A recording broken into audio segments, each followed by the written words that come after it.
ओम नमो भगवते वासुदेवाय सच्चिदानंदरूपाय विश्वोत्पत्त्यादिहेतवे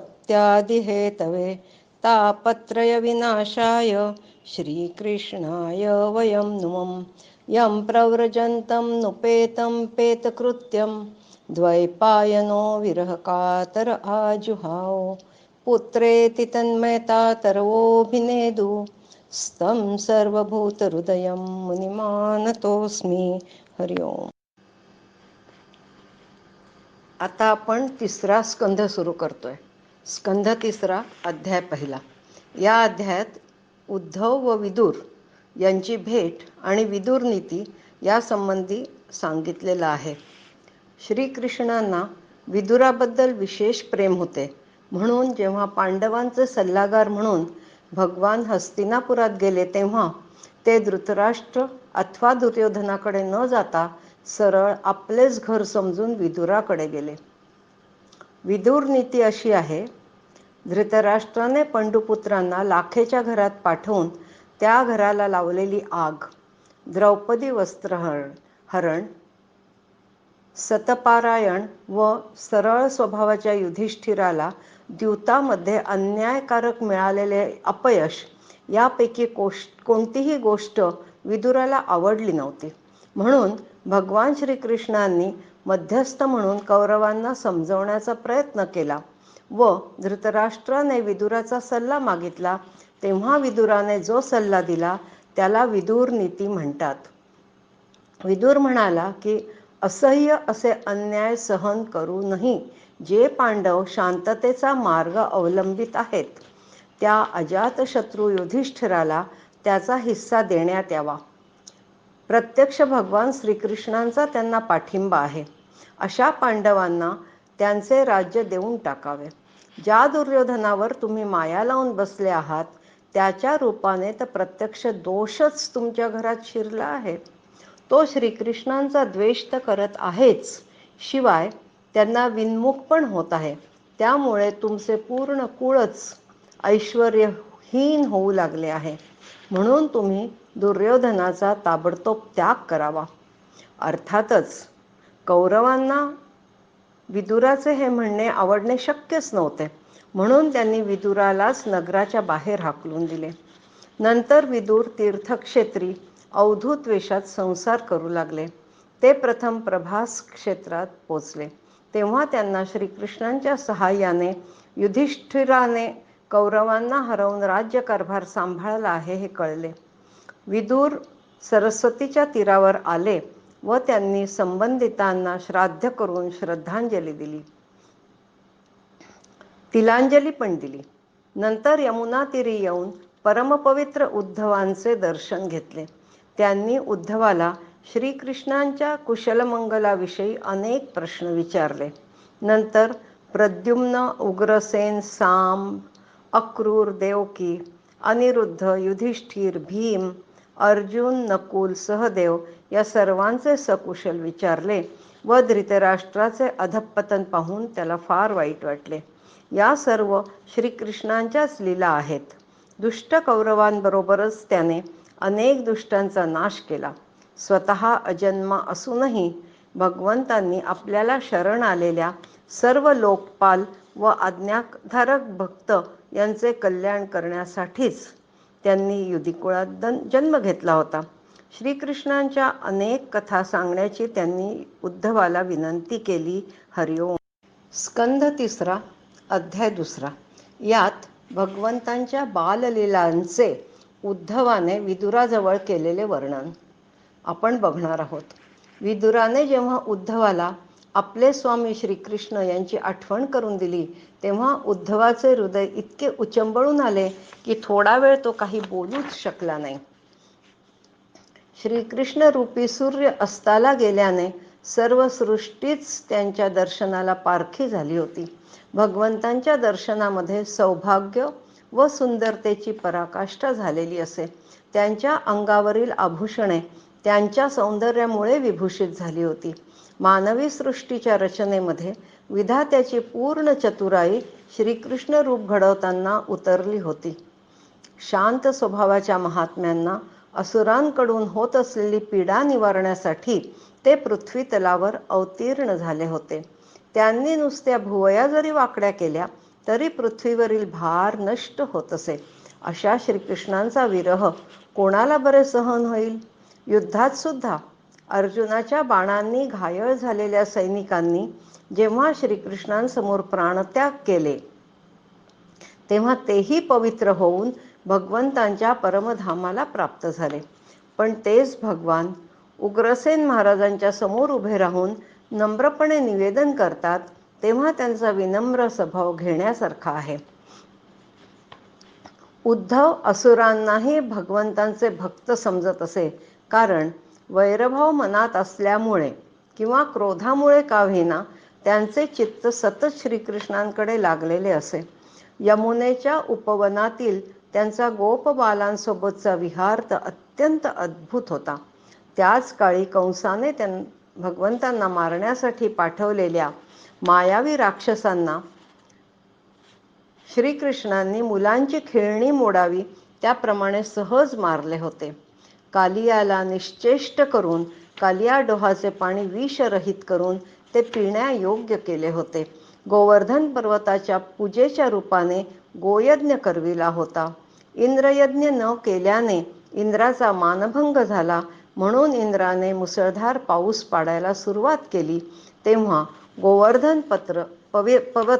गोवर्धन पर्वत छत्रीसारखा उचलून धरून व्रजाचे रक्षण केले होते. मधुर बासरीने गोपींसमवेत रासक्रीडा करून त्यांनाही श्रीकृष्ण प्रसन्न करीत असत. हरिओम. स्कंध 3 अध्याय 3. भगवंतांच्या अन्य लीलांचे व चरित्रांचे वर्णन ह्या अध्यायात केले आहे. भगवंतांच्या लीला तर खूप आहेत. सर्वप्रथम मथुरेत आपल्या मातापितांना भेटून भगवंतांनी सुखी केले होते. नंतर कंसवध करताना कंसाला सिंहासनावरून खाली ओढून त्याचे प्राण घेतले होते. संदीपनी मुनींच्या आश्रमात वेदाध्ययन केल्यावर गुरुदक्षिणा म्हणून त्यांचा मृतपुत्र पंचजन राक्षसाच्या पोटातून काढून श्रीकृष्णांनी परत आणून दिला होता. सौंदर्यवती रुक्मिणी हरण करून तिच्याशी विवाह केला व त्यावेळीच शिशुपालाला युद्धात हरवले होते. वेसण नसलेल्या 7 बैलांना वेसण घालून श्रीकृष्णांनी सत्यभामेशी विवाह केला होता. सत्यभामेच्या प्रेमापोटी स्वर्गातून कल्पवृक्ष म्हणजेच पारिजात उपटून आणून तिच्या दारी लावला होता. पृथ्वीपुत्र भौमासुराचा वध व त्याच्या अंतःपुरात त्याने पळवून आणलेल्या राजकन्यांना मुक्ती व त्यांचे पाणिग्रहण श्रीकृष्णांनी केले होते. काल, यवन, जरासंध व शाल्व या 3 राजांचा पराभव त्यांनी केला होता. शंबर, द्विविध, बाणासूर, मूर, बलवल, दंतवक्र इत्यादी योद्ध्यांचा श्रीकृष्णांनी केलेला पराभव खूपच अवर्णनीय आहे. कुरुक्षेत्रातील युद्धात भाग घेण्यासाठी इतकी प्रचंड सेना जमली होती की त्या भाराने पृथ्वी डगमगू लागली होती. युद्धानंतर त्या सेनेचा विनाश करून युधिष्ठिराला राज्याभिषेक करून लोकांना आदर्श दाखवला आणि पृथ्वीवरचा बराचसा भार हलका केला. उत्तरेच्या गर्भातील परीक्षिताचे अश्वत्थाम्याच्या ब्रह्मास्त्रापासून श्रीकृष्णांनी संरक्षण केले होते. नंतर युधिष्ठिराकडून 3 अश्वमेध यज्ञ श्रीकृष्णांनी करविले होते. द्वारकापुरीत सर्व भोग भोगले, पण सांख्ययोगानुसार भोगात श्रीकृष्ण स्वतः कधीच आसक्त झाले नाही. मधुर हास्य, स्नेहपूर्ण दृष्टी, अमृतासारखी वाणी, निर्मल चारित्र्य व सुंदर असे दिव्य शरीर असलेल्या भगवंतांनी लोक व परलोकातील सर्वांना आनंदितच केले होते. हरिओम. स्कंध 3 अध्याय 4. या अध्यायात भगवंतांच्या चरणकमलांचे महत्त्व अत्यंत उत्तम तऱ्हेने सांगितलेले आहे. तसेच विदुराचे मैत्रेय ऋषींकडे प्रयाण याबाबतही सांगितलेले आहे.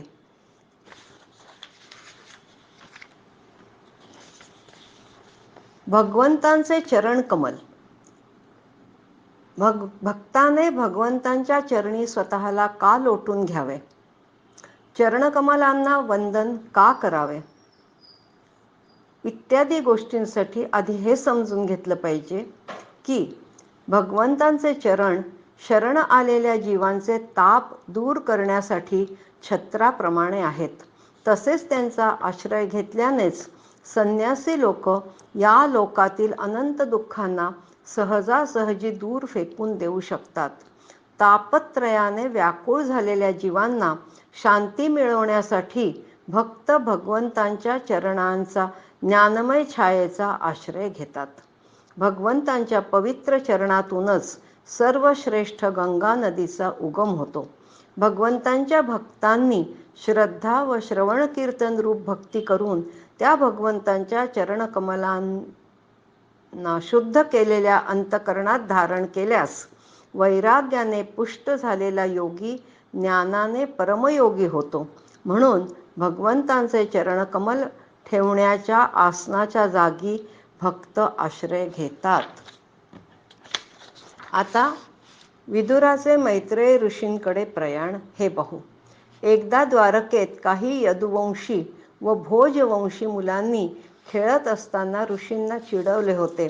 म्हणून त्या ऋषींनी त्यांना शाप दिला होता. नंतर देवमायेने मोहित झालेले कृष्णी, भोज व अंधक वंशातील यादव प्रभास क्षेत्री गेले. तेथे त्यांनी स्नान करून त्या तीर्थातील पाण्याने पितर, देवता, ऋषींचे तर्पण केले व भरपूर दान केले. नंतर ब्राह्मणांची परवानगी घेऊन यादवांनी भोजन करून मग वारुणी नावाचे मद्य प्यायले, ज्यामुळे त्यांचा विवेक नष्ट होऊन ते आपापसात भांडू लागले. हे सर्व खरं म्हणजे ही भगवंतांचीच माया होती. शरणगतांचे दुःख दूर करण्यासाठी त्यांनी आपल्या कुलाचा संहार करावा असेच ठरवले होते. त्यानंतर भगवंतांनी उद्धवाला बद्रिकाधामास जायला सांगितले. तरीही तो भगवान श्रीकृष्णांच्या पाठोपाठ प्रभास क्षेत्रात गेला. तेथे प्रभू एकटेच सरस्वती नदीच्या तीरावर बसले होते.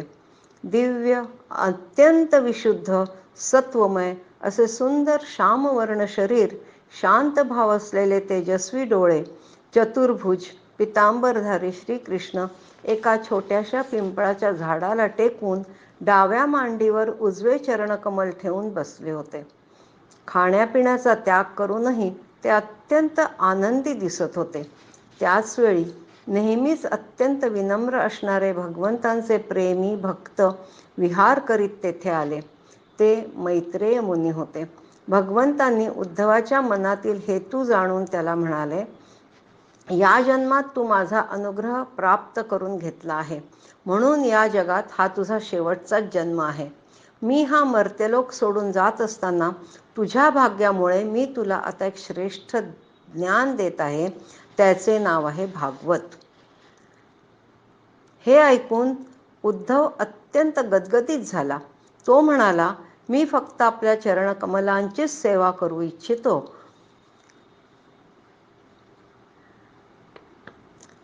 प्रभू स्वतः निस्पृह असूनही कर्म करतात, अजन्मा असूनही जन्म घेतात, स्वात्माराम असूनही 16,000 स्त्रियांबरोबर रममाण होतात, कालरूप असूनही शत्रूला घाबरतात असे दाखवतात, ज्यामुळे विद्वानांची बुद्धी पण संभ्रमात पडते. हे सर्व जाणून असलेला उद्धव म्हणाला, स्वामी, आपल्या स्वरूपाचे गूढ रहस्य प्रगट करणारे जे श्रेष्ठ व समग्र ज्ञान समजण्यास मी योग्य असेन तरच आपण मला ते सांगावे. त्या योगे मी हा संसार दुःखातून सहज पार होईन. तेव्हा कमलनयन भगवान श्रीकृष्णांनी त्याला आपल्या परमस्थितीचा उपदेश केला, ज्यामुळे उद्धवाला आत्मतत्व समजून घेण्याचे साधन प्राप्त झाले. नंतर प्रभुचरणांना वंदन करून त्यांना प्रदक्षिणा घालून अत्यंत व्याकुळ चित्ताने उद्धव तेथून निघाला व बद्रिकाश्रमात गेला. हा सर्व वृत्तांत ऐकल्यावर विदुराचा शोक त्या ज्ञानाने शांत झाला व जे परमज्ञान भगवान श्रीकृष्णाने उद्धवाला दिले होते ते ज्ञान ऐकण्याची इच्छा व्यक्त केली.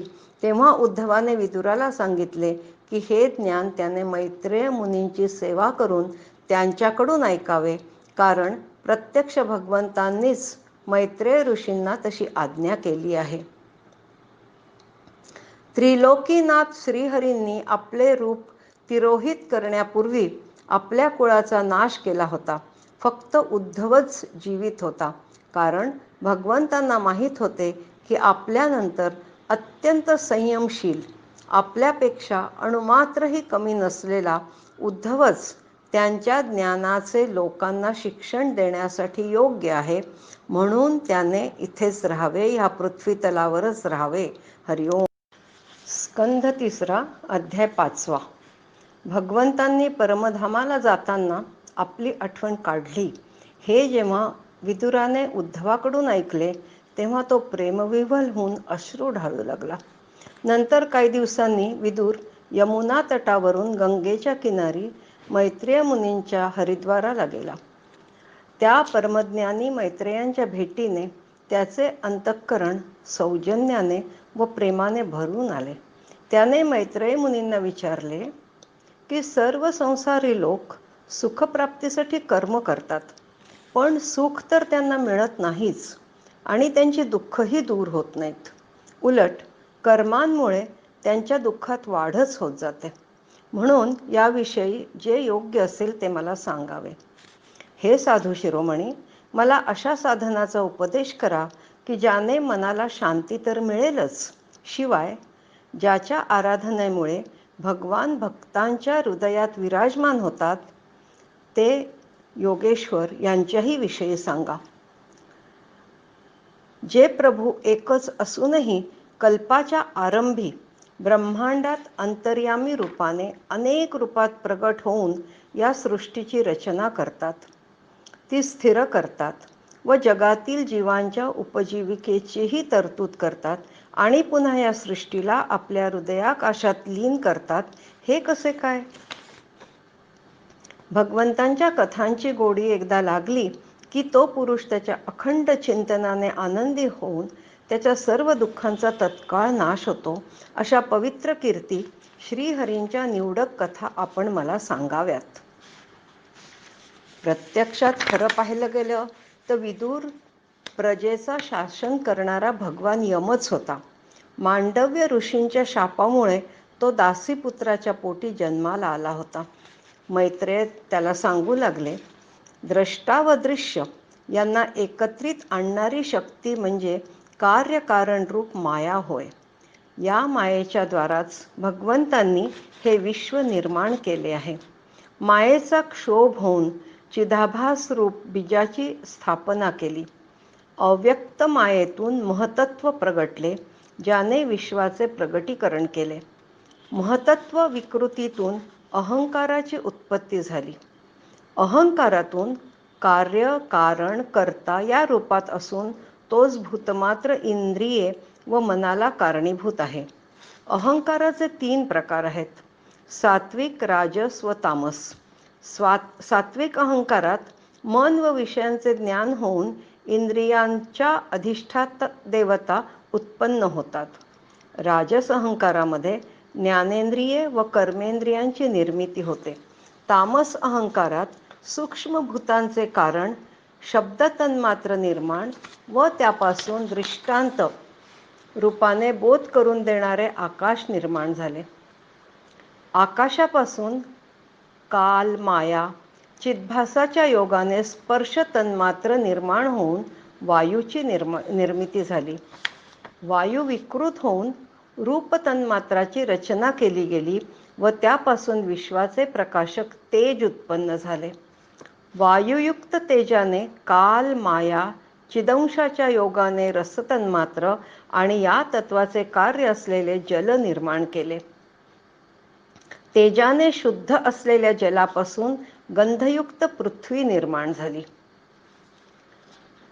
जे भक्तगण श्रद्धा व श्रवण कीर्तन रूपाने व भक्तिभावाने भगवंतांच्या चरणकमलांना व शुद्ध केलेल्या आपल्या हृदयात धारण करण्यात यशस्वी होतात तेच परमज्ञानी होतात. भक्तीमुळे वैराग्य प्राप्ती होऊन आत्मज्ञान झाल्यास भक्त अनायसेच वैकुंठ धामाला जातात. भक्ती मार्गात कष्ट काहीच नाहीत. ब्रह्मांडाच्या रचनेसाठी क्रियाशक्ती व ज्ञानशक्ती आपणास प्रदान करावी अशी इच्छा इतर देव पण भगवंतांजवळ सतत व्यक्त करतात. याच अध्यायात मैत्रेय ऋषी सांगतात वर्णाश्रमाबद्दल. ब्राह्मण धर्म हा मोक्षासाठी आहे, क्षत्रिय धर्म कर्मासाठी आहे आणि वैश्य धर्म अर्थासाठी आहे. पण हे सर्व धर्म चालवण्यासाठी शूद्रांचीच आवश्यकता असते. इतर सर्व धर्मांना चालवणारा म्हणून शूद्र धर्म भगवंतांना अत्यंत प्रिय असतो. भगवंतांची माया मायावी लोकांनाही मोहित करणारी आहे आणि त्याचा थांग पत्ता कुणालाही लागूच शकत नाही. अशा श्रीहरींना नमस्कार करून मी हा अध्याय इथे संपवते. हरिओम. स्कंध 3 अध्याय 6. विराट शरीराची उत्पत्ती. महतत्व, अहंकार, पंचमहाभूते, पंचतन्मात्रा, मन, 5 कर्मेंद्रिये व 5 ज्ञानेंद्रिये अशा 23 तत्वांच्या समुदायात सर्व शक्तिमान भगवान प्रविष्ट झाले व त्यांनी जीवांच्या निद्रिस्त असलेल्या संचित कर्माला जागृत केले आणि सर्व घटकांना एकामेकात मिसळून टाकले आणि आपल्या अंशातून विराट पुरुषाला उत्पन्न केले. हाच विराट पुरुष भगवंतांचा आद्य अवतार आहे. हा जेव्हा जागृत झाला तेव्हा खालीलप्रमाणे ठिकाणे उत्पन्न झाली. विराट पुरुषांच्या मुखापासून लोकपाल म्हणजे अग्नी, वाक इंद्रियासह म्हणून हा जीव बोलतो. टाळू लोकपाल वरुण, रसेंद्रियांसह म्हणून हा जीव रस ग्रहण करतो. नागपुड्या याचा लोकपाल आहे 2 अश्विनी कुमार. घ्राणेंद्रियांसह अंशात म्हणून जीव वास ग्रहण करतो. डोळे डोळ्यांचा लोकपाल आहे सूर्य. नेत्रेंद्रियांसह हा असल्याने विविध रूपांचे जीवाला ज्ञान होते. त्वचा लोकपाल आहे वायू. त्वगिंद्रियासहित हा असून जीवाला स्पर्शाचा अनुभव येतो. त्वचेमध्ये निरनिराळी औषधी रोमांसह राहिल्यामुळे त्वचा खाजवण्याचा अनुभव येतो.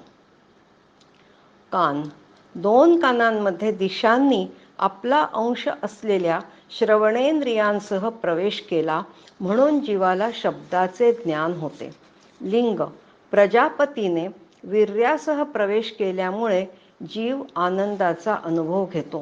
गुदद्वार याचा लोकपाल आहे मित्र. पायू इंद्रियासह प्रवेश केल्यामुळे जीव मलत्याग करतो. हाताचा लोकपाल आहे इंद्र. आपल्या देणे घेणे या शक्तींसह प्रवेश केल्याने जीव आपली उपजीविका करतो. पाय लोकेश्वर विष्णूंनी गती या शक्तीसह प्रवेश केल्यामुळे जीव आपल्याला पाहिजे त्या ठिकाणी जाऊ शकतो. बुद्धी वाणीचा स्वामी ब्रह्मदेवांचा अंश असलेल्या बुद्धीने प्रवेश केला त्यामुळे जीव जाणण्यायोग्य विषय जाणतो. हृदय लोकपाल आहे चंद्र जो मनाचा कारक आहे. त्यामुळे संकल्प विकल्प हे विकार निर्माण होतात. अहंकार अभिमानाने क्रियाशक्ती या अंशासोबत प्रवेश करते त्यामुळे जीव कर्तव्य करतो. चित्त महतत्व ब्रह्मा हे चेतनेसह तेथेच राहिले. याच चित्तशक्तीने जीव विज्ञान प्राप्त करून घेतो. विराट पुरुषाच्या डोक्यापासून स्वर्गलोक तयार झाला, पायापासून पृथ्वी तयार झाली, नाभीपासून आकाश म्हणजे अंतरिक्ष उत्पन्न झाले. सत्वगुणांच्या अधिक्यामुळे देव स्वर्गलोकात राहतात. रजोगुणांच्या प्राधान्यामुळे मनुष्य व त्यांना उपयोगी पडणारे प्राणी, जीव पृथ्वीवर राहतात. तमोगुणी स्वभावाचे असणारे रुद्राचे पार्षद म्हणजे भूत प्रेत स्वर्गलोक व पृथ्वीच्या मध्ये अंतरिक्ष लोकात राहतात. याला नाभिस्थानही म्हणतात. भगवंतांच्या मुखापासून वेद व ब्राह्मण प्रकट झाले, म्हणून ब्राह्मण सर्व वर्णात श्रेष्ठ व सर्वांचे गुरु आहेत. भगवंतांच्या बाहूंपासून क्षत्रिय वृत्ती व क्षत्रिय वर्ण उत्पन्न झाला. हा वर्ण उपद्रवांपासून रक्षण करतो. भगवंतांच्या 2 मांड्यांपासून सर्व लोकांचा निर्वाह करणारे शेती इत्यादी व्यवसाय उत्पन्न झाले. त्यातूनच वैश्य वर्णाचा प्रादुर्भाव झाला. हा वर्ण सर्व जीवांची उपजीविका चालवतो. भगवंतांच्या चरणांपासून धर्म व्यवस्थित चालण्यासाठी सेवावृत्ती प्रगट झाली. त्यातून शूद्रवर्ण प्रकट झाला. पुढे शुकमुनी विदुराला म्हणाले, पुण्यश्लोक शिरोमणी श्रीहरींच्या गुणांचे वर्णन करणे या मनुष्याला त्याच्या वाणीचा व विद्वानांच्या मुखातून भगवत कथापान करणे हाच त्याच्या कानांचा सर्वात मोठा लाभ आहे. भगवंतांचा महिमा जाणणे अत्यंत कठीण आहे. हरिओम. स्कंध 3 अध्याय 7. मैत्रेयींकडून विराट पुरुषाच्या उत्पत्तीबद्दल ऐकल्यानंतर विदुराच्या मनात अनेक प्रश्न निर्माण झाले. ते प्रश्न तो आता विचारतोय मैत्रेय मुनींना. विदुर स्वतः अत्यंत बुद्धिमान व्यासपुत्र होता. आता विदुर मैत्रेय मुनींना विचारतो, भगवान शुद्ध बोधस्वरूप व निर्गुण आहेत, पण गुण व क्रियांशी त्यांचा संबंध कसा येतो? ते स्वतः नित्यतृप्त व आसक्तीरहित आहेत. मग ते संकल्प कशासाठी करतात? त्यांच्या ज्ञानाचा कोणत्याही कारणाने लोप होत नाहीत. मग त्यांचा मायेबरोबर संयोग कसा होऊ शकेल? भगवंत सर्व जीवांमध्ये साक्षी रूपाने आहेत. मग त्या जीवांना दुर्दैव कसे असेल? किंवा त्या जीवांना कर्मांमुळे क्लेश कसे उत्पन्न होतात? हे सर्व ऐकून मैत्रेय मुनींना आनंद वाटला व ते आता सांगू लागले की जो आत्मा सर्वांचा स्वामी व मुक्त स्वरूप आहे, त्याला दीनता आणि बंधन प्राप्त झाले ही गोष्ट खरंच पटण्यासारखी नाही, पण तीच तर भगवंतांची माया आहे. देहाभिमानी जीवांनाच देहाच्या मिथ्या धर्माची प्रचिती येते, परमात्म्याला नाही. निष्काम भावाने धर्माचे आचरण केल्यावर भगवत कृपेने प्राप्त झालेल्या भगवंतांच्या भक्तियोगाद्वारे ही प्रचिती हळूहळू नाहीशी होते. जसे की गाढ झोपलेल्या जीवाचे रागद्वेषादी क्लेश नाहीसे होतात, तसे सर्व विषयातून परावृत्त होऊन श्रीहरीमध्ये निश्चल भावाने स्थिर झाल्यास शांतता मिळते. श्रीकृष्णांच्या गुणांचे वर्णन व श्रवण दुःखांच्या सर्व राशींना शांत करते. पण आता विदुराच्या मनात भगवंतांची स्वतंत्रता व जीवांची परतंत्रता याविषयी संशय निर्माण होऊ लागले. तेव्हा तो म्हणाला, या जगात 2च प्रकारचे लोक सुखी आहेत, जे अत्यंत अज्ञानी आहेत किंवा ज्यांनी बुद्धीच्या पलीकडे असलेल्या भगवंतांची प्राप्ती करून घेतली आहे. मधल्या श्रेणीतील लोक मात्र दुःखच भोगत राहतात. मैत्रेय मुनींची सतत चरणसेवा करणाऱ्या विदुराला भगवान श्री मधुसूदनांच्या चरणकमलांचे ठाई उत्कट प्रेम व आनंद वाटत होता, ज्यामुळे जन्ममरणाचा फेरा नाहीसा होऊ लागेल. महात्मा लोक भगवत प्राप्तीच्या मार्गावरील वाटाडे असतात. ते नेहमीच देवाधिदेव श्रीहरींच्या गुणांचे गान करीत असतात. कमी पुण्याई असेल त्यांना त्यांच्या सेवेची संधी मिळणे अत्यंत कठीण आहे. विदुर पुढे म्हणाला, ज्या विराट आदिपुरुषाला हजारो मांड्या, पाय व हात आहेत, त्यातच सर्व लोक ऐसपैस राहिले आहेत. त्या विराट पुरुषातच इंद्रिये, विषय, इंद्रियाभिमानी देवतांसह 10 प्राण आहेत. त्यातूनच 4 वर्णांची उत्पत्ती झाली आहे. पुढे वंशवृद्धी होऊन प्रजा कशी निर्माण झाली ते मला सांगावे. मनुचे वंश, निरनिराळे लोक, भूलोकाचा विस्तार, निरनिराळ्या प्राण्यांची निर्मिती या सगळ्यांच्याच बाबत विदुराला जाणून घेण्याची उत्सुकता होती. सृष्टी निर्माण करतेवेळी श्रीहरींनी जगाची उत्पत्ती, स्थिती व संहार करण्यासाठी ब्रह्मा, विष्णू, महेश यांच्या रूपाने केलेल्या लीलाही विदुराला जाणून घ्यायच्या होत्या. वेगवेगळे गुण व कर्मांच्यामुळे जीवाला ज्या ज्या गती प्राप्त होतात ते पण विदुराला माहिती करून घ्यायचे होते. याशिवाय कालचक्रामध्ये ग्रह, नक्षत्र आणि तारांगणांची स्थिती कशी असते ते पण त्याला श्रवण करावयाचे होते. दान, तप, यज्ञ, याग, विहीर खणणे, धर्मशाळा बांधणे ह्या कर्मांचे फळ काय मिळते हे पण त्याला जाणून घ्यायचे होते. प्रवास व संकटाच्या वेळी मनुष्य धर्म कसा असावा, त्याचे आचरण कसे केल्याने श्री जनार्दन भगवान संतुष्ट होऊन कसा त्याच्यावर अनुग्रह करतात, त्या महदादी तत्वांचा प्रलय किती प्रकारचा आहे, योग निद्रेतील भगवंतांची सेवा कोणती तत्वे करतात, गुरु व शिष्य यांच्या परंपरेचे प्रयोजन काय आहे, मनुष्याला ज्ञान, भक्ती किंवा वैराग्याची प्राप्ती आपोआपच कशी होईल, इत्यादी प्रश्न विदुराने मैत्रेय मुनींना विचारले. त्याची इच्छा ऐकून मैत्रेय मुनी अत्यंत प्रसन्न झाले व ते त्याला उत्तर आता देणार होते. हरिओम. स्कंध 3, अध्याय 8. मैत्रेय मुनींनी विदुराला भागवत पुराण सांगायला सुरुवात केली. हेच पुराण श्री संकर्षण भगवंतांनी सनकादी ऋषींना सांगितले होते.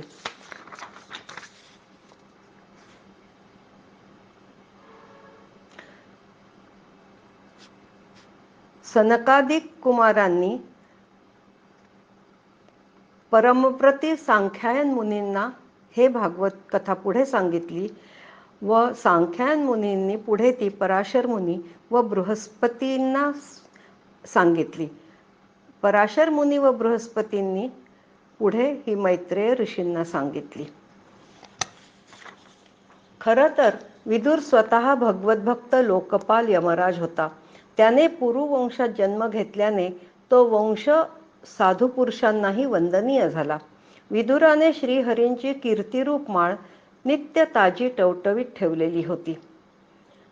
एकदा शेषराज वासुदेवांची मानसिक पूजा करीत असताना आपले नेत्र अर्धोन्मिलित केले तेव्हा सनतकुमार आदींनी मंदाकिनी नदीच्या पाण्याने भिजलेल्या आपल्या जटांनी भगवंतांच्या चरणांचे आसन असलेल्या कमलपुष्पाला स्पर्श केला व सद्गदित वाणीने भगवंतांच्या लीला वारंवार गायल्या.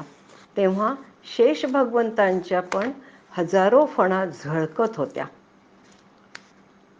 आता मैत्रेय ऋषी विदुराला सांगतात, भगवंतांनी आपल्या स्वरूपभूत चिच्छक्तीसह 1000 युग चौकड्यांपर्यंत जलात शयन केल्यानंतर जेव्हा त्यांनीच प्रेरित केलेल्या त्यांच्या कालशक्तीने त्यांना जीवांच्या कर्मांच्या प्रवृत्तीसाठी प्रेरणा दिली तेव्हा त्यांनी आपल्यातच लीन झालेले असंख्य लोक पाहिले.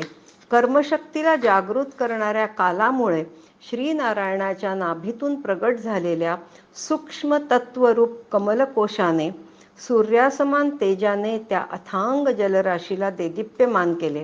कारण तेव्हा कालाला अनुसरणारा रजोगुण क्षोभ पावला होता.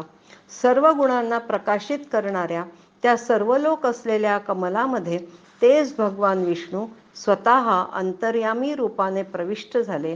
तेव्हा त्यातून वेदमूर्ती श्री ब्रह्मदेव प्रगट झाले. त्यांना कुणीही न शिकवताही ते सर्व वेदांना जाणणारे होते, म्हणून लोक त्यांना स्वयंभू म्हणतात. आपल्या उत्पत्तीस्थानाबद्दल शोध घेण्यामध्ये ब्रह्मदेवांचा पुष्कळ काळ व्यतीत झाला. हा काळ म्हणजेच भगवंतांचे कालचक्र आहे.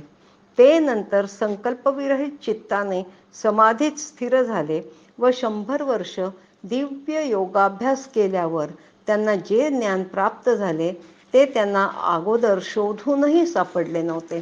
त्यांनी असे पाहिले की त्या प्रलयकालीन जलामध्ये शेषाच्या कमलाच्या देठासारख्या गोऱ्या व विशाल सय्येवर पुरुषोत्तम भगवान एकटेच पहुडलेले आहेत.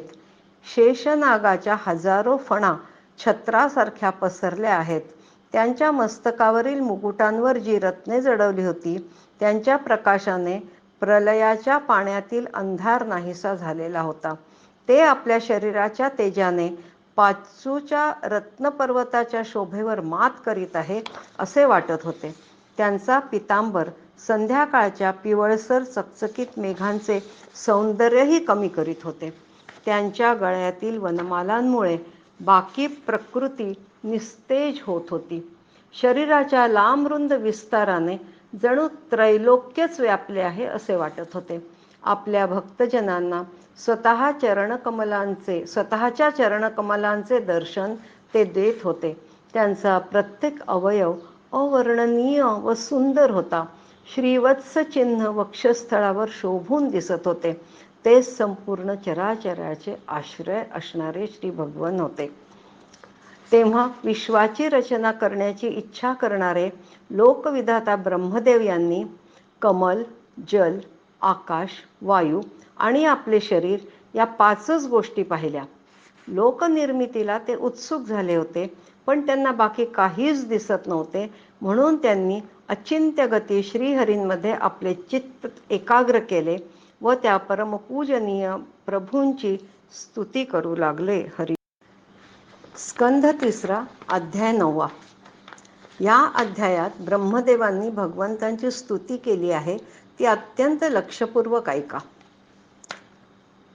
ब्रह्मदेव म्हणाले, जे ब्रह्मदेव लोकनिर्मितीला उत्सुक होते ते म्हणाले, देहधारी जीव आपल्याला जाणू शकत नाही ही अत्यंत दुर्दैवाची गोष्ट आहे. 2. मायेच्या गुणात विषमता उत्पन्न झाल्यामुळे भगवंतच अनेक रूपात प्रतीत होत असतात. त्यामुळे आपल्याशिवाय नजरेला दिसणारी दुसरी कुठलीही गोष्ट सत्य नाही. 3. भगवंत स्वतःच्या चित्शक्तीने प्रकाशित असल्याने ते संपूर्ण ज्ञानी आहेत. 4. सत्पुरुषांवर कृपा करण्यासाठीच त्यांनी ब्रह्मदेवांना स्वतःच्या नाभीतून प्रगट केले आहे. 5.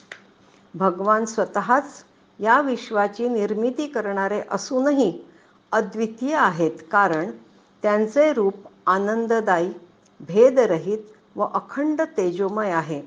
भूतमात्र व इंद्रिय यांचे कारणही भगवंतच आहेत. ब्रह्मदेव त्यांना शरण गेले होते. 6. ध्यानामध्ये भगवंतांनी ब्रह्मदेवांना आपले विराट रूप दाखवले. त्या रूपाला ब्रह्मदेव वारंवार नमस्कार करत होते. 7. ज्या भक्तांनी परमभक्तिरूप दोरीने स्वतः श्रीहरींच्या चरणकमलाला बांधून घेतले आहे त्या भक्तजनांच्या हृदयकमलातून श्रीहरी कधीच बाहेर पडत नाहीत. 8.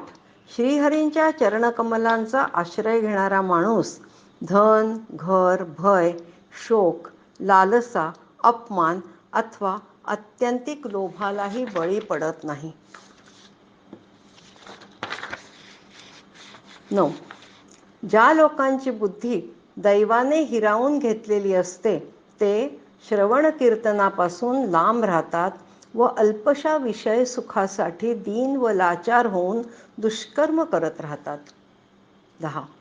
तहान, भूक, वात, पित्त, कफ, सर्दी, उष्णता, हवा आणि पाऊस अशा प्रकृतींना सामोरे जावे लागते व कामाग्नी व असह्य क्रोधामुळे कष्ट सोसावे लागतात. अशा प्रजेबद्दल ब्रह्मदेवांना वाईट वाटत होते. फलभोगाद्वारेच कर्म भोगावे लागत असल्याने मानव दुःखी तर होतोच, पण त्याशिवाय त्याची या संसार चक्रातून सुटकाही होत नाही. हे सर्व प्रभूंच्या मायेच्या प्रभावाने होते. ब्रह्मदेव पुढे म्हणतात, हे देवा, केवळ आपले गुणगान ऐकल्यानेच माणसाला त्याचा मार्ग कळतो. एवढेच नाही तर मार्गभ्रष्ट झाल्यास साक्षात मुनींना पण संसार चक्रात अडकावे लागते. 13. माणसाने केलेल्या भक्तियोगाने शुद्ध झालेल्या हृदय कमलात भगवंत वास करतात. भक्त ज्या भावनेने भगवंतांचे चिंतन करतात, देव त्या साधू पुरुषाचे रूप धारण करतात. 14. सर्व भूतांप्रती दया असणाऱ्या भक्तांवर श्रीहरी जितके प्रसन्न होतात, तितके ते भरपूर सामग्रीने श्रीमंतीत केलेल्या पूजेनेही होत नाहीत. कारण श्रीहरी सर्वांच्या अंतःकरणात वास करतात. 15. जे कर्म श्रीहरींना अर्पण केले जाते त्याचा कधीही नाश होत नाही, ते अक्षय राहते. म्हणून दान, धर्म, तप, व्रते, यज्ञ इत्यादी कर्मांद्वारे भगवंतांची सतत आराधना करीत राहणे हे सर्वात मोठे कर्मफळ आहे. 16. संसाराची उत्पत्ती, स्थिती व संहार यांच्या निमित्ताने जी मायेची लीला होते, ते सर्व श्रीहरींचाच तो एक खेळ आहे. त्याचबरोबर भगवंत ज्ञानाचे साक्षात अधिष्ठान परमपुरुष आहेत. ते सर्व प्राण्यांचा भेदभ्रमरूपी अंधकार नष्ट करतात. 17. जे लोक प्राणत्याग करताना भगवंतांचे अवतार गुण व कर्मांना सूचित करणारी नावे त्या पराधीन स्थितीतही घेतात, ते अनेक जन्मांच्या पापातून तत्काळ मुक्त होतात. माया आवरण रहित असलेल्या ब्रह्मपदाला प्राप्त होतात. ब्रह्मदेव म्हणतात, मी श्रीहरी तुमच्या रूपाला शरण आलो आहोत. 18. भगवंत सर्व सृष्टीचे मूळ आहेत. जगाची उत्पत्ती, स्थिती व लय करण्यासाठी ब्रह्मदेव, विष्णू व महादेव ही 3 रूपे निर्माण करून त्यात नंतर प्रजापती, मनु इत्यादी उपशाखा उत्पन्न केल्या. अशा दिव्य रूपाला ब्रह्मदेव नमस्कार करीत आहेत. 19. बलवान काल श्रीहरींचेच रूप आहे. भगवंतांची आराधना हाच स्वधर्म असून तो न करणाऱ्यांच्या जीवन आशेला हा काल तत्काल तोडून टाकतो. कालाला प्रत्यक्ष ब्रह्मदेवही घाबरतात. श्रीहरींच्या त्या रूपाला ब्रह्मदेव आता नमस्कार करतायत. सर्व जीव योनींमध्ये आपलाच वास असतो, म्हणजे प्रत्यक्ष भगवंतांचा. भगवंतच अविद्या, अस्मिता, राग, द्वेष व अभिनिवेश या सर्वांपासून मुक्त आहेत. प्रलयकालीन जलामध्ये पूर्वकल्पातील कर्मपरंपरेने थकलेल्या जीवांना विश्रांती देण्यासाठी भगवान शेषरूप शय्येवरती शयन करीत असताना ते अत्यंत दिव्य रूपात प्रगट होतात. त्या रूपाला ब्रह्मदेव नमस्कार करतायत. संपूर्ण विश्व, 21वा मुद्दा, संपूर्ण विश्व भगवंतांच्या पोटातच सामावले आहे. अशा श्रीकृष्णांना, अशा श्रीहरींना ब्रह्मदेव नमस्कार करून त्यांना आता त्रैलोक्याची निर्मिती करण्यासाठी सिद्ध व्हायचे होते. 22. भगवंत श्रीहरी संपूर्ण जगाचे एकमात्र सुहृद व आत्मा आहेत. तसेच ते शरणागतांवर कृपा करणारे आहेत. पूर्वकल्पातल्याप्रमाणेच याही वेळी सृष्टीची रचना करू शकण्याचे सामर्थ्य ब्रह्मदेव श्रीहरींना मागत आहेत. या जगातल्या विविधतेने नटलेल्या रूपाचा विस्तार करताना पुढील मुद्दा म्हणताना ब्रह्मदेवांच्या वेदरूप वाणीच्या उच्चारणाचा लोप न व्हावा ही इच्छा ब्रह्मदेव व्यक्त करतायत.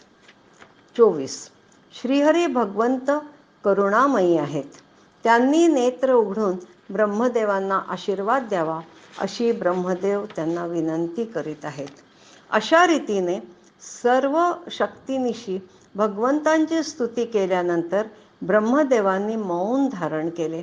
तेव्हा श्री भगवान ब्रह्मदेवांना म्हणाले, तू आळस न करता तुझे काम सुरू कर. पुन्हा एकदा तप कर आणि भगवत ज्ञानाचे अनुष्ठान कर. तुला सर्व काही आपल्या अंतःकरणात स्पष्टपणे दिसेल. जीव ज्यावेळी सर्व भूतात मला पाहतो त्याच वेळी तो अज्ञानातून मुक्त होतो. जेव्हा तो जीव स्वतःला पंचमहाभूते, इंद्रिये, गुण व अंतःकरण रहित तसेच भगवंतांच्या स्वरूपात अभिन्न आहे असे पाहतो, तेव्हा तो मोक्षपद प्राप्त करून घेतो. भगवान ब्रह्मदेवांना म्हणाले, तू मंत्रद्रष्टा आहेस, म्हणूनच पापमय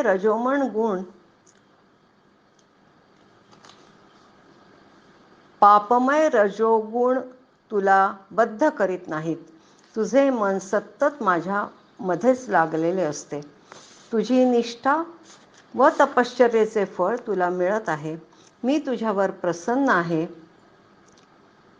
तुझे कल्याण हो. याप्रमाणे प्रकृती आणि पुरुषाचे स्वामी कमलनाथ भगवान सृष्टीकर्ता ब्रह्मदेवाला जगाचे स्वरूप दाखवून आपल्या नारायण रूपात अदृश्य झाले. हरिओम. स्कंध 3 अध्याय 10. या अध्यायात ब्रह्मदेवांनी निर्माण केलेल्या 10 प्रकारच्या सृष्टींचे वर्णन आलेले आहे. पितामह ब्रह्मदेव यांनी आपला देह आणि मन यापासून किती प्रकारची सृष्टी उत्पन्न केली असा प्रश्न विदुराला पडला व त्याने तो मैत्रेय मुनींना विचारला. तेव्हा मैत्रेय मुनी म्हणाले, अजन्मा भगवान श्रीहरींनी दाखवलेल्या मार्गाने ब्रह्मदेवांनी 100 वर्षे आपले चित्त व आत्मा एकाग्र करून तप केले. तेव्हा प्रलयातील वायूच्या वेगाने ते बसलेले कमळ आणि पाणी थरथरत होते. तेव्हा तपोबलांनी मिळवलेल्या सामर्थ्याने त्यांनी ते पाणी पिऊन टाकले व नंतर कमलकोशामध्ये प्रवेश करून त्याचे भुव व स्व असे 3 भाग केले. जीवांची भोगस्थाने म्हणून याच 3 लोकांचे शास्त्रात वर्णन आलेले आहे. निष्काम कर्मयोग्याला महर्लोक, तपोलोक, जनोलोक आणि सत्यलोकरूप ब्रह्मलोकाची प्राप्ती होते. कालाची शक्ती वेगळीच आहे. विषयांचे बदलणे हेच कालाचे स्वरूप आहे, पण तो काल स्वतः निर्विशेष, अनादी व अनंत आहे. आता आपण 10 सृष्टींचे वर्णन बघूया. पहिली सृष्टी महतत्वाची सृष्टी. भगवंतांच्या प्रेरणेने सत्वादी गुणांमध्ये विषमता होणे हेच या सृष्टीचे स्वरूप आहे. 2 अहंकाराची सृष्टी. पृथ्वी व पंचमहाभूते तसेच ज्ञानेंद्रिये व कर्मेंद्रिये यांची उत्पत्ती याच सृष्टीतून होते. 3 भूतसर्ग सृष्टी. पंचमहाभूतांना उत्पन्न करणारा तन्मात्र वर्ग यात राहतो. 4 इंद्रियांची सृष्टी. ज्ञान व क्रियाशक्ती यात असते. 5 सात्विक अहंकारापासून उत्पन्न झालेली सृष्टी. ही इंद्रियांच्या अधिष्ठात्री देवतांची सृष्टी आहे. मन या सृष्टीच्याच अंतर्गत आहे. 6 अविद्येची सृष्टी. तमिस्र, अंधतमिस्र, तम, मोह व महामोह या 5 गाठी आहेत. ही सृष्टी जीवांच्या बुद्धीवर आवरण व विक्षेप करणारी आहे. ह्यावरील 6 सृष्टी प्राकृत आहे. आता पुढील 4 सृष्टी वैकृत आहेत, त्या बघूया. 1 ही सृष्टी 6 प्रकारच्या वृक्षांची असते. वनस्पती, औषधी, लता, त्वक्सार, विरुध, द्रुम हे वृक्ष खालून वर वाढतात. यामध्ये ज्ञानशक्ती प्रगट झालेली नसते. 2 ही पशुपक्ष्यांची सृष्टी आहे. ही 28 प्रकारची मानली गेलेली आहे. या पशुपक्ष्यांना जसे कालाचे ज्ञान नसते. यात 2 खुरांचे पशु, 1 खुराचे पशु व 5 नख असलेले पशु येतात. तसेच उडणारे जीव म्हणजेच पक्षी पण येतात. 3 ही मनुष्यांची सृष्टी आहे. ती एकाच प्रकारची आहे. यांच्या आहाराचा प्रवाह वरून खाली असा असतो. मनुष्य रजोगुण प्रधान, कर्मपारायण व दुःखरूप विषयातच सुख मानणारी असतात. 4 ही प्राकृत व वैकृत भेदाने असलेली एक सृष्टी आहे. याशिवाय देवसृष्टी 8 प्रकारची आहे. यात देव, पितर, असुर, गंधर्व, अप्सरा, यक्ष, राक्षस, सिद्ध, चारण, विद्याधर, भूत, प्रेत, पिशाच आणि किन्नर, किम पुरुष, अश्वमुख इत्यादी भेद आहेत. हरिओम. स्कंध 3, अध्याय 11. या अध्यायात मैत्रेय मुनी विदुराला कालमापन कसे करण्यात येते याबद्दल माहिती देत आहेत. मन्वंतरादी कालविभागाचे वर्णन सांगताना मैत्रेय मुनी विदुराला म्हणाले, पृथ्वी आदी कार्यवर्गाचा जो सूक्ष्मतम अंश आहे, ज्याचे अजून विभाजन होऊ शकत नाही, तसेच जो कार्यरूपाला प्राप्त झालेला नाही आणि ज्याचा इतर परमाणूंबरोबर संयोग झालेला नाही, त्याला परमाणू म्हणतात. असे अनेक परमाणू एकत्र आल्यानंतर मनुष्याला भ्रमाने त्याच्या समुदायाच्या रूपाला अवयवी अशी प्रचिती येते. हा परमाणू ज्याचा सूक्ष्मतम अंश आहे, अशा आपल्या सामान्य स्वरूपात स्थित असलेल्या पृथ्वी इत्यादी कार्यांच्या समुदायाला परममहान असे नाव आहे. अशा प्रकारे वस्तूच्या सूक्ष्मतम व महत्तम स्वरूपाचा विचार झाला, याच्याच साधर्म्याने समर्थ अव्यक्त स्वरूप अशा भगवान कालाची सुद्धा सूक्ष्मता व स्थूलता यांचे अनुमान करता येते. परमाणूसारख्या सूक्ष्म अवस्थेत जो काल व्यापून असतो व जो सृष्टीपासून प्रलयापर्यंत त्याच्या सर्व अवस्था भोगतो, तो परम महान आहे. 2 परमाणूंचा एक अणू होतो. 3 अणूंचा एक त्रसरेणू होतो. त्रसरेणू म्हणजे जो झरोक्यातून आलेल्या सूर्यकिरणांच्या प्रकाशात उडताना दिसतो तो. 3 त्रसरेणू ओलांडून जाण्याला सूर्याला जितका वेळ लागतो त्याला त्रुटी म्हणतात. 3 त्रसरेणू म्हणजे 1 त्रुटी. याच्या 100 पट कालाला वेध म्हणतात. आणि 3 वेध म्हणजे 1 लव. 3 लव म्हणजे 1 निमिष. 3 निमिष म्हणजे 1 क्षण. 5 क्षण म्हणजे 1 काष्ठा. 15 काष्ठा म्हणजे 1 लघु. 15 लघु म्हणजे 1 नाडिका. 2 नाडिकांचा 1 मुहूर्त व 6 ते 7 नाडिकांचा 1 प्रहर होतो, म्हणजेच 1 याम. 1 याम माणसाच्या दिवसाच्या किंवा रात्रीचा 4था भाग होय.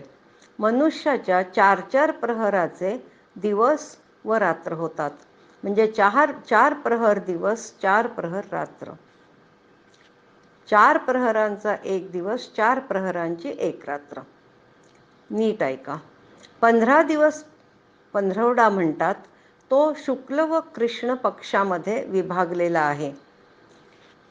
1 पक्ष 15 दिवसांचा, 2 पक्षांचा 1 महिना, 2 महिन्यांचा 1 ऋतू व 6 महिन्यांचा 1 अयन, जसं दक्षिणायन आणि उत्तरायण. 12 महिन्यांचा 1 वर्ष. आता कालगणना कशी करतात हे अत्यंत शिकण्याजोगे आहे. त्या कालामध्ये इतकं सुंदर वर्णन करून ठेवलंय की आजही आश्चर्य वाटेल. 6 पल तांब्याचे एक असे भांडे बनवावे की ज्यामध्ये 1 शेर पाणी मावेल. 4 मासे सोन्याची 4 बोटे लांबीची सळी बनवून तिने त्या भांड्याच्या बुडाला एक छिद्र पाडून ते भांडे पाण्यात सोडावे. जितक्या वेळेत 1 शेर पाणी त्या भांड्यामध्ये भरले जाईल, तेवढ्या वेळेला 1 नाडिका म्हणतात. सूर्य परमाणूपासून संवत्सरापर्यंतच्या काळात 12 राशीरूप अशा संपूर्ण भुवनाला प्रदक्षिणा करीत असतो. संवत्सर, परिवत्सर, इडावत्सर, अनुवत्सर व वत्सर ते वर्षसूर्य, बृहस्पती, सवनचंद्र आणि नक्षत्रांच्या महिन्यांच्या भेदाने ठरतात. आता सूर्याची पूजा का करावी हे पण ऐकण्याजोगे आहे. सूर्यदेव पंचमहाभूतांपैकी तेजाचे स्वरूप आहेत आणि आपल्या कालशक्तीने बीजापासून अंकुर उत्पन्न करणाऱ्या शक्तीला अनेक प्रकारे कार्यान्वित करतात. मनुष्याची मोह निवृत्ती करण्यासाठी हे त्यांच्या आयुष्याचा क्षय करीत एक एक दिवस आयुष्य कमी करीत आकाशात भ्रमण करतात. तर सकाम पुरुषांना यज्ञ इत्यादी कर्मांपासून प्राप्त होणारी स्वर्ग इत्यादी मंगलमय फले देतात. युग कोणचे कोणचे आहेत? सत्ययुग, त्रेतायुग, द्वापारयुग व कलियुग ही 4 युगे संध्या व संध्यांशांसह देवांच्या 12,000 वर्षांपर्यंत राहतात. युगाच्या सुरुवातीला संध्या व शेवटी संध्यांश असतो. यांच्या मधल्या काळाला युग म्हणतात. प्रत्येक युगामध्ये एका धर्माचे विधान आहेत. सत्ययुगात धर्म 4 चरणांचा होता. नंतरच्या एक एक युगात अधर्म वाढत गेल्याने धर्माचा एक एक चरण कमी होत गेला. त्रैलोक्याच्या बाहेर महरलोकापासून ब्रह्मलोकापर्यंत 1000 चतुर्युगाचा एक दिवस असतो व तेवढीच मोठी रात्र असते. त्या रात्री जगतकर्ता ब्रह्मदेव शयन करतो. त्या रात्रीचा शेवट झाल्यावर नवीन कल्पाचा प्रारंभ होतो. ब्रह्मदेवाचा दिवस असेपर्यंत तो कल्प चालू राहतो. एका कल्पात 14 मनू होतात. आपापल्या कर्मानुसार पशु, पक्षी, मनुष्य, पितर व देवतांची उत्पत्ती ब्रह्मदेवांच्या लोकांच्या रचनेच्या वेळा होतात. 1000 चतुर्युगाच्या रूपाने होणाऱ्या दिवस रात्रींमुळे ब्रह्मदेवांच्याही 100 वर्षांच्या आयुष्याची समाप्ती होताना दिसते. ब्रह्मदेवांच्या अर्ध्या भागाला परार्ध म्हणतात. आतापर्यंत पहिला परार्ध होऊन गेला असून आता दुसरा परार्ध चालू झाला आहे. या दुसऱ्या परार्धाचा कालावधी श्रीहरींचा 1 निमेष मानला जातो. 1 निमेष. आश्चर्य आहे. प्रकृती, महतत्व, अहंकार आणि पंचतन्मात्रा या 8 प्रकृतींसह 10 इंद्रिये, मन व पंचमहाभूते असे 16 विकार मिळून बनलेला ब्रह्मांड कोश आतून 50 कोटी योजने विस्तार असलेला आहे.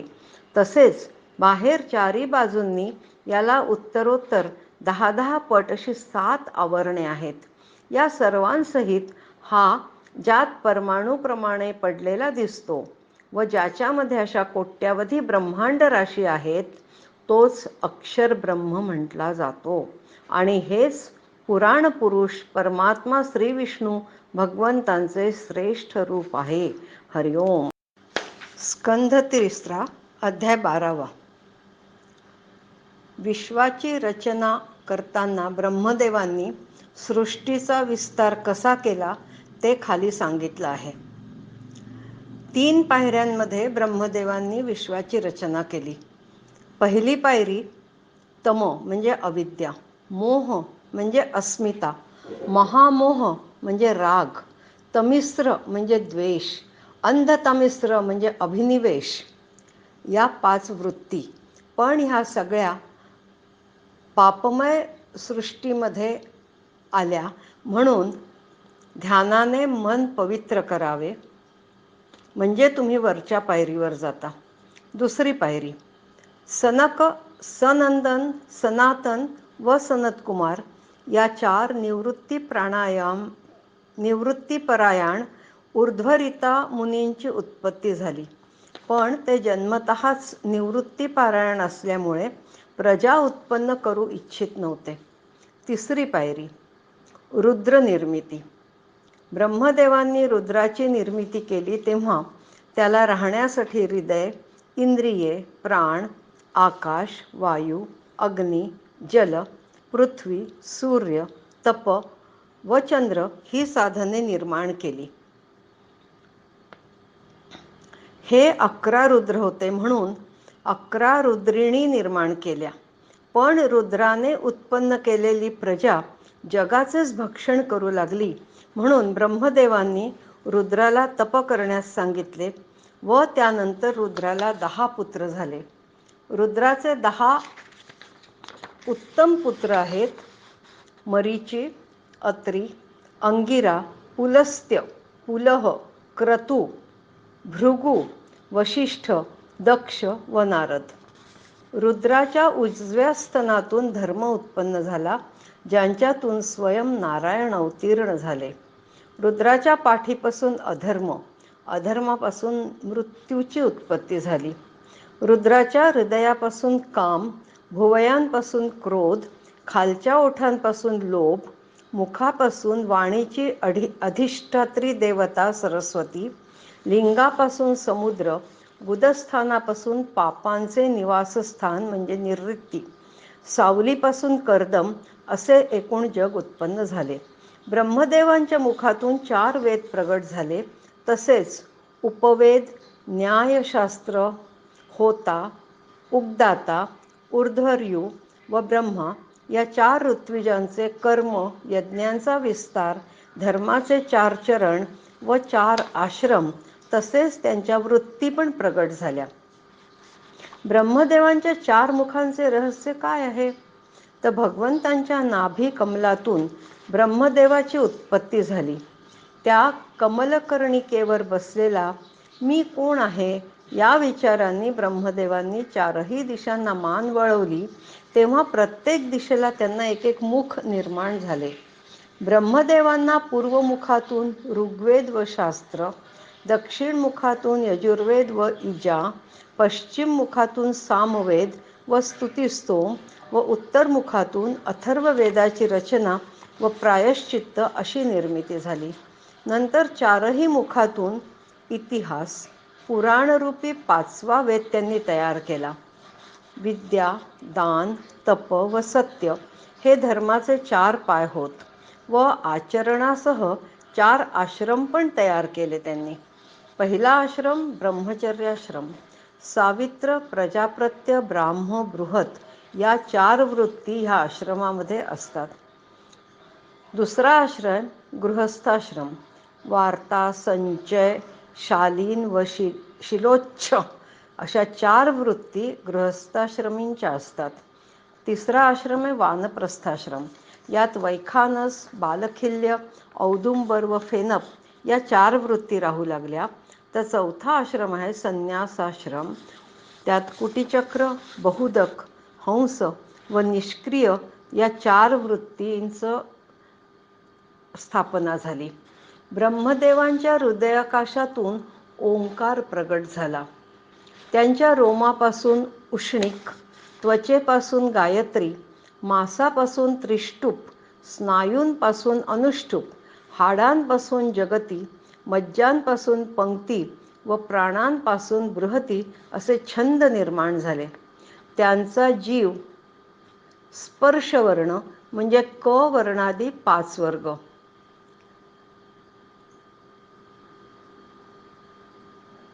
देह म्हणजे स्वरवर्ण म्हणजे अकारादी म्हणविला गेला तो स्वरवर्ण. इंद्रियांना उष्मवर्ण प्राप्त झाला, जसे श, श, स, ह. शक्तीला अंतस्थ छंद प्राप्त झाला, जसं य, र, ल, व.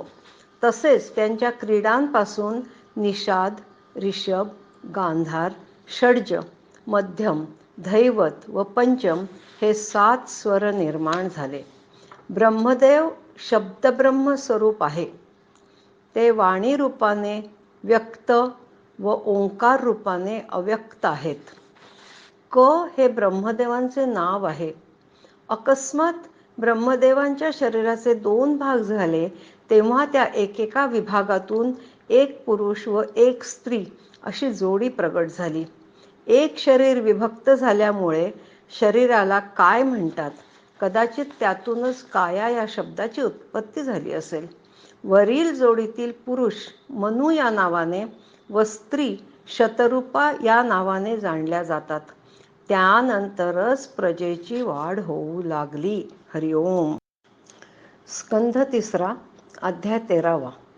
या अध्यायात आपण वराह अवताराची कथा बघणार आहोत. विदुराने शुकमुनींना मनु व त्याची पत्नी शतरूपा यांच्याबद्दल विचारले.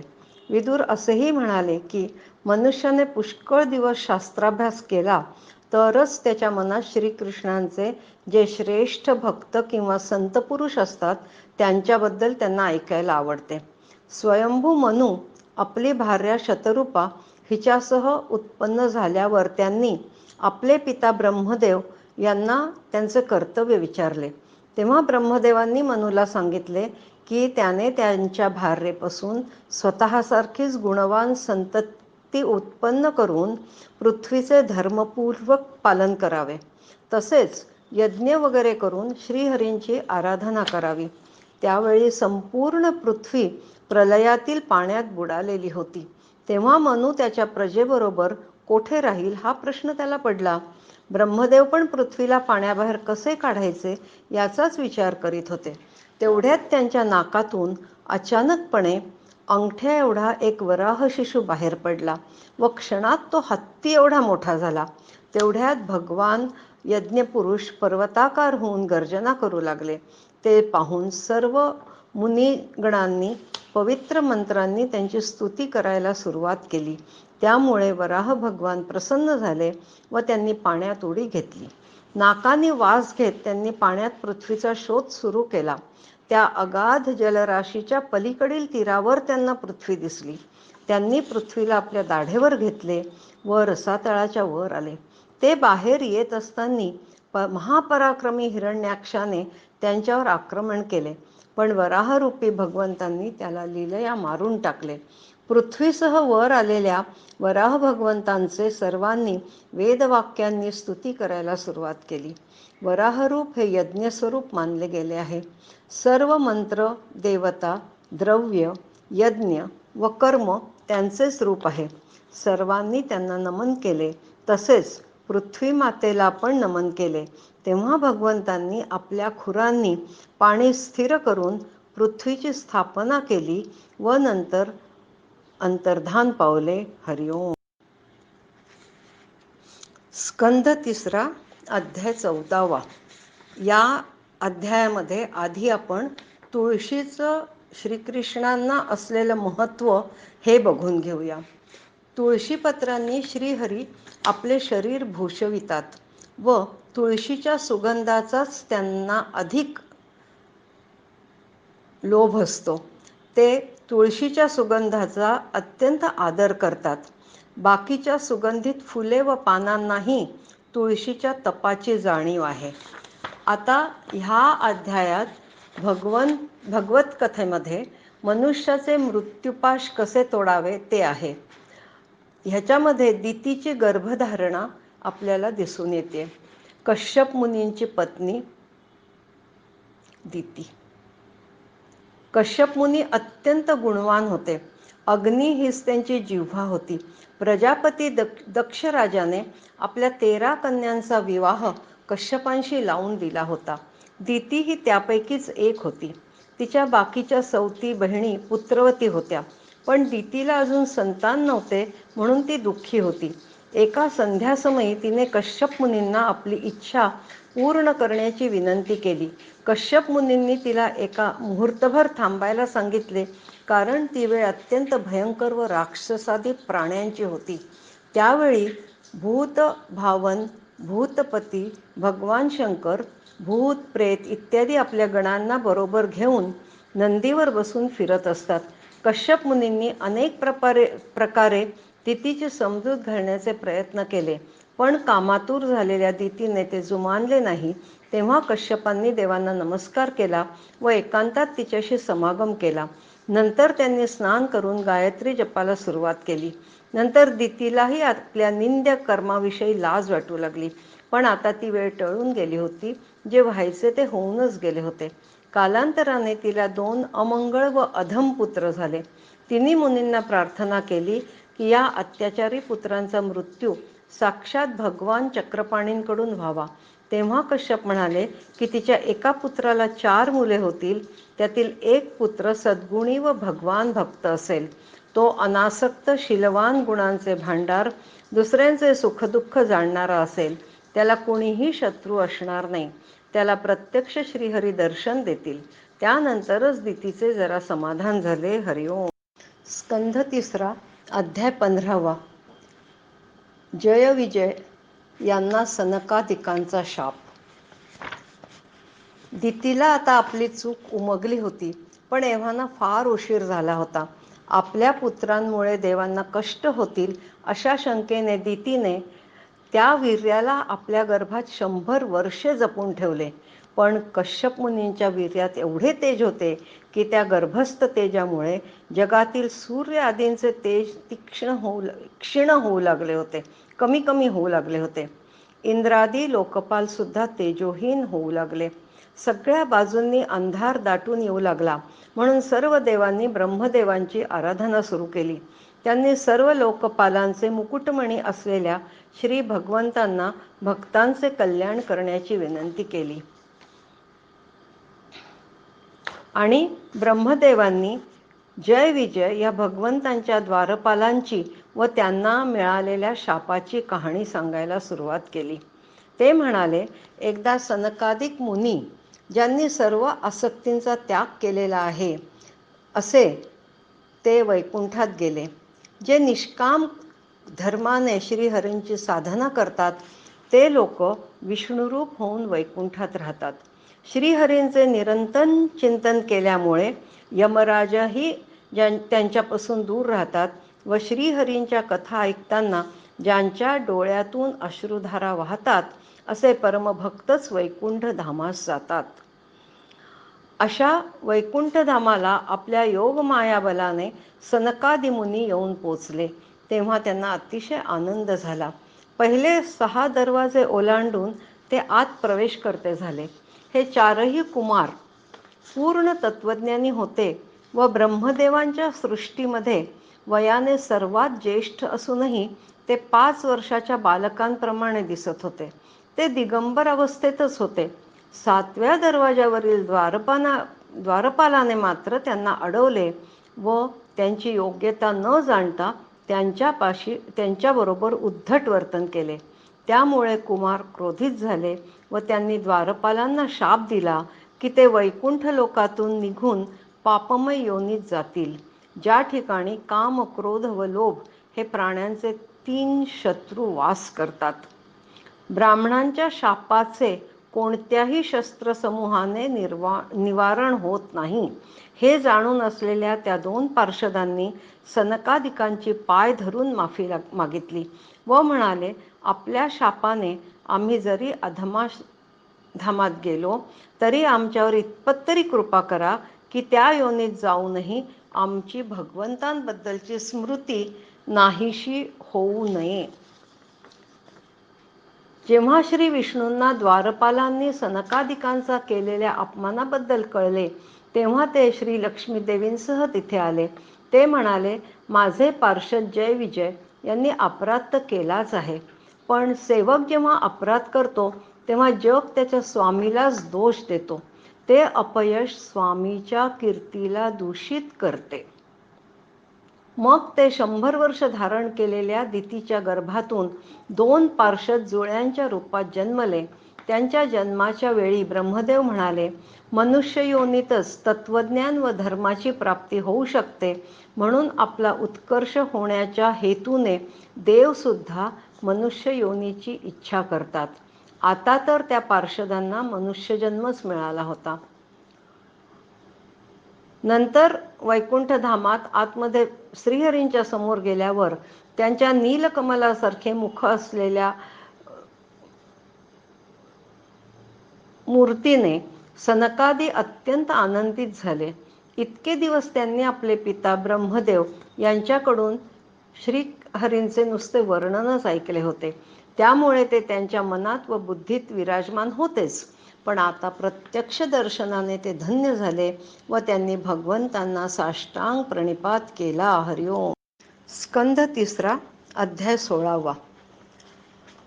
सनकादिक जेव्हा वैकुंठधामामध्ये भगवंतांना भेटले तेव्हा भगवान सनकादिक मुनींना म्हणाले, मला जी पवित्र कीर्ती प्राप्त झाली आहे ती आपल्यासारख्या एकनिष्ठ भक्तांमुळेच. जय विजयने आपली अवज्ञा केली म्हणजे एक प्रकारे माझीच अवज्ञा केली आहे, म्हणून आपण त्यांना जो दंड दिला आहे त्याला माझी अनुमती आहे. ब्राह्मण माझे परमदैवत आहेत. आपल्यासारख्यांची सेवा केल्यानेच माझ्या चरणरजांना एवढी पवित्रता प्राप्त झाली आहे. जे आपले संपूर्ण कर्मफल मला अर्पण करून संतुष्ट होतात, ते निष्काम ब्राह्मण जेव्हा तुपाने युक्त निरनिराळ्या पक्वान्नांचे भोजन करून तृप्त होतात, तेव्हा मी इतका संतुष्ट होतो की तेवढा तर यज्ञामध्ये अग्निरूप मुखामध्ये यजमानांनी दिलेल्या आहुती ग्रहण करूनही होत नाही. योगमायेचे अखंड व असीम ऐश्वर्य माझ्या अधीन आहे. तसेच चंद्राला मस्तकावर धारण करणाऱ्या शंकरासहित सर्व लोकांना पवित्र करणारी गंगा व मी ज्यांच्या पवित्र चरणरजनांना माझ्या मस्तकावर धारण करतो, त्या ब्राह्मणांनी दिलेला शाप कुणीही सहन करेल. ब्राह्मण, दुभत्या गायी व अनाथ प्राणी माझे शरीर आहेत. त्यामुळे माझ्या पार्षदांना आपण दिलेला शाप योग्यच आहे. फक्त त्यांच्या शिक्षेचा कालावधी लवकर संपावा अशी माझी विनंती आहे. भगवंतांचे बोलणे मोठे मनोहर व थोडक्यात होते, परंतु ते इतके अर्थपूर्ण, सारयुक्त, गूढ आणि गंभीर होते की एकाग्र चित्ताने लक्ष देऊन ऐकल्यावर, त्यावर विचार करूनही त्यांना भगवंतांचे मनोगत स्पष्टपणे कळू शकले नाही. त्यांनी भगवंतांना विचारले की भगवंतांनी पार्षदांवर अनुग्रह केला की कसं? त्यांचा हेतू त्यांच्या लक्षात आला नव्हता. सनकादी मुनींना हे माहीत होते की लोकशिक्षणासाठी भगवंत जरी म्हणत असले की ब्राह्मण त्यांचे आराध्य दैवत आहे, तरी ब्राह्मणच काय, पण देवांचेही देव ब्रह्मादिक यांचे सुद्धा भगवंतच आत्मा आणि आराध्य दैवत आहेत. त्यांच्यापासूनच सनातन धर्म उत्पन्न झाला व वेळोवेळी तेच वेगवेगळ्या अवतारांद्वारा त्या धर्माचे रक्षण करतात. तसेच निर्विकार रूपात तेच धर्माचे परमगुह्य रहस्य आहेत.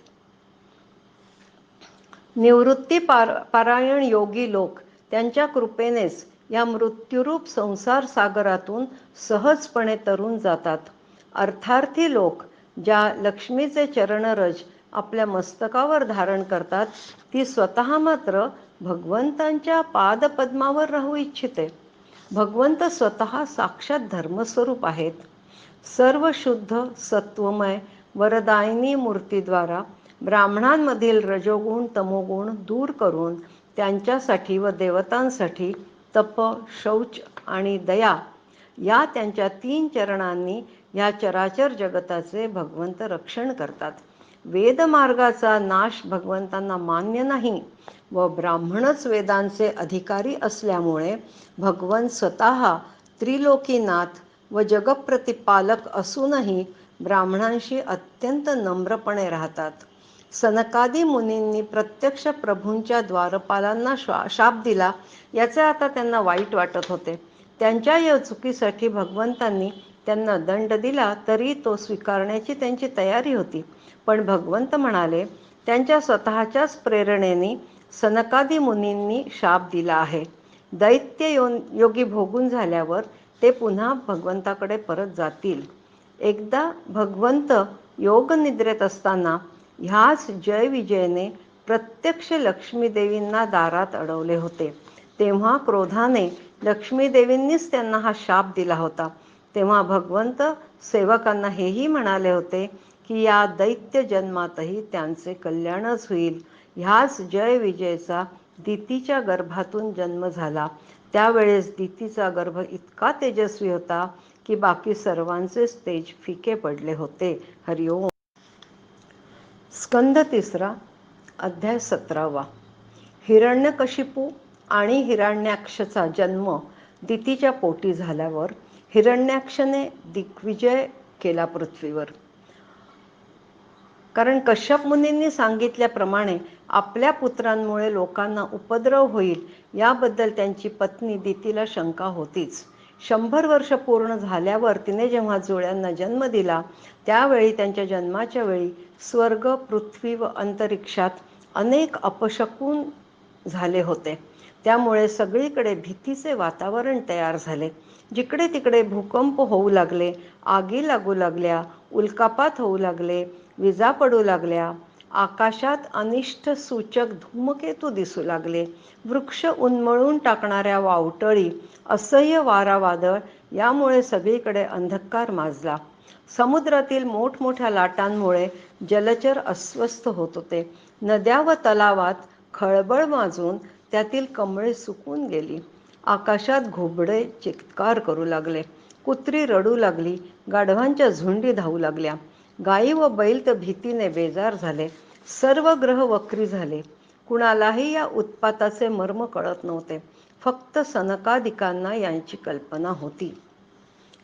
ही दोन्ही बाळे जन्मानंतर लगेचच शरीराने पर्वता एवढी मोठी झाली. ते हिरण्यकशिपू व हिरण्याक्ष या नावांनी ओळखले जाऊ लागले. ते दोघेही एकमेकांना पूरकच होते.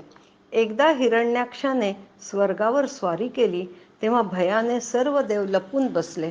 नंतर तो समुद्रात गेला तर सर्व जलचर त्याच्या धाकाने दूर पळून गेले. नंतर तो वरुण राजांची राजधानी विभावरीपुरीला गेला व त्याने वरुणाला युद्धाची भिक्षा मागितली. त्याच्या उन्मत्तपणाचा भगवान वरुणांना अत्यंत क्रोध आला. तरी पण शांत राहून ते म्हणाले, मला आता युद्ध करण्याची इच्छाच राहिली नाहीये. शिवाय तुझ्यासारख्या रणकुशल वीराला भगवान पुराण पुरुषाशिवाय कोणीही युद्धात संतुष्ट करू शकणार नाही. तेव्हा तू त्यांच्याकडे जा व तेच तुझी इच्छा पूर्ण करतील. वरुणराजांना भगवंतांच्या श्रेष्ठत्वाची कल्पना होती. शिवाय त्यांना हेही माहीत होते की त्यांच्याकडे जाताच हिरण्याक्षचा पूर्ण ताठात जिरून जाईल. त्याच्यासारख्या कितीतरी दुष्टांना भगवंतांनी वीरशय्येवर निद्रिस्त केलेले होते. तसेच तो पण त्यांच्याकडून मारला जाईल. सत्पुरुषांवर कृपा करण्यासाठी ते विविध रूपे घेतात, पण दुष्टांचा मात्र नाश करतात. हरिओम. स्कंध 3 अध्याय 18. या अध्यायात आपण बघणार आहोत की हिरण्याक्षला वराह रूपामध्ये भगवंतांनी कसे पराजित केले. हिरण्याक्षाने वरुण देवांच्या सांगण्याकडे लक्ष न देता नारदांना श्रीहरीचा ठाव ठिकाणा विचारून रसातळाला गेला. तेथे विश्वविजयी वराह भगवंतांना त्याने पृथ्वीला आपल्या दाढेच्या टोकावर ठेवून वरच्या बाजूला जाताना पाहिले. त्यांचे लाल भडक्क डोळे चमकत असल्याने हिरण्याक्षाने त्यांना जंगली पशु या नावाने संबोधले व त्यांची अवहेलना केली आणि त्यांना युद्धाचे आवाहन केले. वराह भगवानांनी आधी पृथ्वीला पाण्याच्या वर आणून व्यवहाराला योग्य ठिकाणी ठेवून तीत आपली शक्ती स्थापन केली. त्यावेळी ब्रह्मदेवांसहित इतर सर्व देवांनी त्यांच्यावर पुष्पवृष्टी केली. नंतर वराह भगवान हिरण्याक्षाकडे वळले व म्हटले की आता मी तुझ्या समक्ष उभा आहे, तेव्हा निशंक मनाने काहीही विचार न करता मला मार. हे ऐकून हिरण्याक्ष खवळून उठला व दात ओठ चावीत गदा घेऊन फिरवू लागला. तेव्हा भगवंतांनी त्याच्यावर गदेचा जबरदस्त प्रहार केला. पण गदा युद्धामध्ये निपुण हिरण्याक्ष असल्यामुळे तो वार त्याने चुकवला. नंतर दोघांमध्ये तुंबळ युद्ध सुरू झाले. त्यावेळी ब्रह्मदेव इतर ऋषींबरोबर तेथे आले व भगवंतांना सांगितले की त्यांच्याच वरामुळे हा दैत्य इतका शक्तिमान झाला आहे. तो फार प्रबळ होण्यापूर्वीच त्याला मारून टाकावे. संध्याकाळ होण्यापूर्वीच भगवंतांनी त्याचा वध करून देवांना विजय मिळवून द्यावा अशी इच्छा ब्रह्मदेवांनी प्रगट केली. त्यावेळी अभिजित नावाचा मंगलमय मुहूर्त पण योगायोगाने आला होता. हरिओम. स्कंध 3 अध्याय 19. हिरण्याक्ष वध. ब्रह्मदेवांनी वराहरूपी भगवंतांना हिरण्याक्षाचा वध करण्याची विनंती केली. वराहरूपी देवांची उत्पत्ती ब्रह्मदेवांच्या नाकातून झालेली होती हे आपण मागच्या अध्यायात पाहिलेच. हिरण्याक्षाला खेळवत खेळवत भगवंतांनी युद्ध सुरू केले. नंतर त्यांनी आपले सुदर्शन चक्र घेतले तेव्हा हिरण्याक्ष अत्यंत प्रक्षुब्ध झाला व गर्जना करीत त्याने श्रीहरींवर गदेने जबरदस्त प्रहार करण्यास सुरुवात केली. तेव्हा श्रीहरींनी ती गदा आपल्या डाव्या पायाने पृथ्वीवर आदळली व हिरण्याक्षला आवाहन केले. तेव्हा भगवंतांचे तेज पाहून हिरण्याक्ष लज्जित झाला. त्याच्या गर्वाचे हरण झाले. तरीही त्याने आपल्या अग्नीसारख्या त्रिशूलाने श्रीहरींवर प्रहार केला, पण भगवंतांच्या चक्राने तोही मोडून टाकला. नंतर त्याने भगवंतांच्या वक्षस्थळावर जोरात ठोसा मारला, पण त्यानेही वराह भगवंत जराही डगमगले नाही. तेव्हा हिरण्याक्षाने मायावी रूपे घेत आक्रमण सुरू केले. हे सर्व पाहताना हिरण्याक्षची माता दिती हिचा भयाने थरकाप उडाला. तिला आपल्या पतीच्या कथनाचे स्मरण होऊन पश्चाताप होऊ लागला. शेवटी श्री भगवंतांनी एकच सहज ठोसा मारताच तो हिरण्याक्ष विशाल वृक्षाप्रमाणे खाली पडला व त्याचा शेवट झाला. आपल्या मिथ्या लिंग देहापासून सुटण्यासाठी योगीजन समाधी योगाने ज्यांचे ध्यान करतात, त्यांच्या चरणांच्या प्रहाराने घायाळ झालेल्या हिरण्याक्षाने भगवंतांचेच मुख पाहत शरीराचा त्याग केला. आता सर्व देव वराहदेवांची स्तुती करू लागले. नंतर भगवान वराह आपल्या अखंड आनंदामय धामाकडे परत गेले. भगवंतांच्या लीला तर अगाध आहेत. गजेंद्र मोक्षाची गोष्ट सुद्धा सर्वांना ठाऊकच आहे. जेव्हा मगरीने पकडल्यानंतर गजेंद्राने प्रभूंच्या चरणांचे ध्यान सुरू केले व त्याच्या हत्तीणी सहचरिणी दुःखाने आक्रोश करू लागल्या, तेव्हा ज्या श्रीहरींनी सर्वांना दुःखापासून सोडवतात त्यांनीच गजेंद्राची मुक्ती केली, त्याला मोक्ष मिळवून दिला. सर्व बाजूंनी निराश होऊन आपल्याला शरण आलेल्या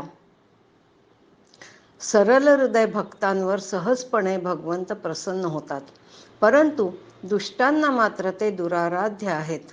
अशा प्रभूंची सर्वांनी मनोभावे भक्ती केल्यास मुक्ती मिळतेच मिळते.